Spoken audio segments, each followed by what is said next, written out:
नमस्कार मित्रों, मैं डॉक्टर जयनाथ योगाचार्य।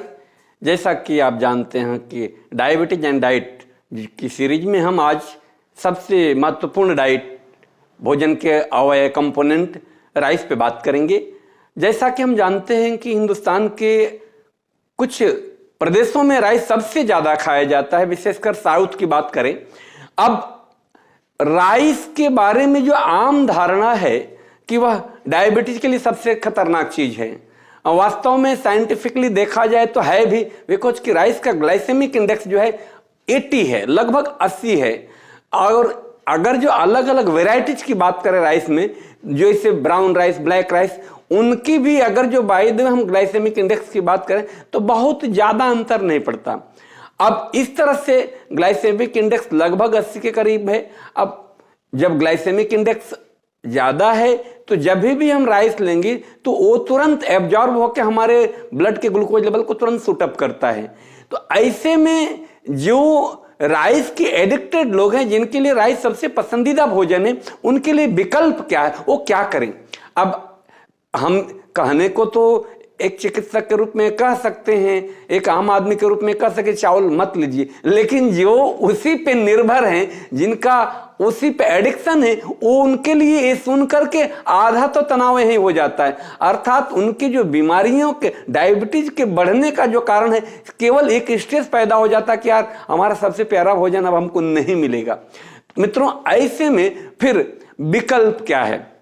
देखिए, हम अगर जो बाय द वे किसी भी तरीके से यदि राइस का ग्लाइसेमिक इंडेक्स कम कर दें, अर्थात भोजन के रूप में जो हम राइस लेते हैं यदि वह एब्जॉर्ब धीरे धीरे हो, अर्थात ब्लड में जाने की जो गति है वो कम हो जाए, तो हमारा ब्लड का सूटअप कम हो जाएगा।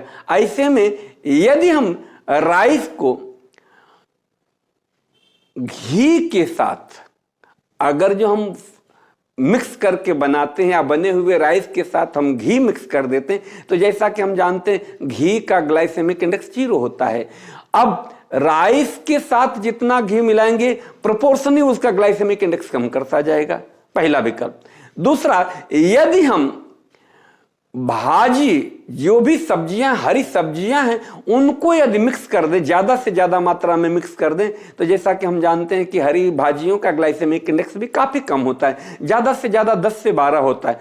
तो यदि हमने 100 ग्राम चावल लिया और उसमें 200 ग्राम अगर जो बाय द वे हमने सब्जी मिला दी और 50 ग्राम अगर जो हमने घी मिला दी, तो टोटल जो मात्रा थी 100 ग्राम, ये 350।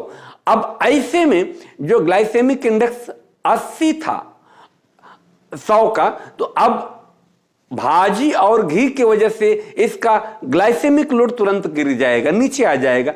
अर्थात इसमें हम यदि राइस लेना ही चाहते हैं तो हमारे पास एक थोड़ी सी पॉसिबिलिटी और प्रोबेबिलिटी बनती है कि यदि हम लेते हैं तो हमारा ब्लड शुगर बहुत जल्दी सूटअप नहीं होगा। तो मित्रों, मेरा इस वीडियो के माध्यम से आपको यही संदेश, यही कहना चाह रहा हूं कि यदि आप राइस के एडिक्टेड हैं तो डोंट ट्रीट इट स्ट्रेस। आप इसको एक तनाव के रूप में नहीं लें कि हम तो कैसे चावल खाएं। चावल खा सकते हैं, लेकिन फिर भी हल्की मात्रा में, थोड़ी मात्रा में, क्योंकि चावल निसंदेह डायबिटीज के लिए अच्छा नहीं है, लेकिन विकल्प के रूप में उसको यदि अन्य पदार्थों के साथ, अर्थात घी के साथ, हरी भाजी के साथ मिला देते हैं, तो उसका ग्लाइसेमिक इंडेक्स कम हो जाता है और ग्लाइसेमिक लोड, भाजी और घी मिला देने के बाद ग्लाइसेमिक लोड भी कम हो जाता है। इसमें हम थोड़ी मात्रा में चावल जरूर ले सकते हैं और हम अपने आप के जो एडिक्शन उनको पूरा भी कर सकते हैं। इस तरह से मित्रों, हम राइस को एकदम से नहीं लेना है, इस तरह से सोच करके तनाव न ले, अन्यथा यह स्ट्रेस भी डायबिटीज के बढ़ने का कारण बनेगा। इसी के साथ आप अपने को स्वस्थ रखें, मस्त रखें। जय हिंद, जय भारत।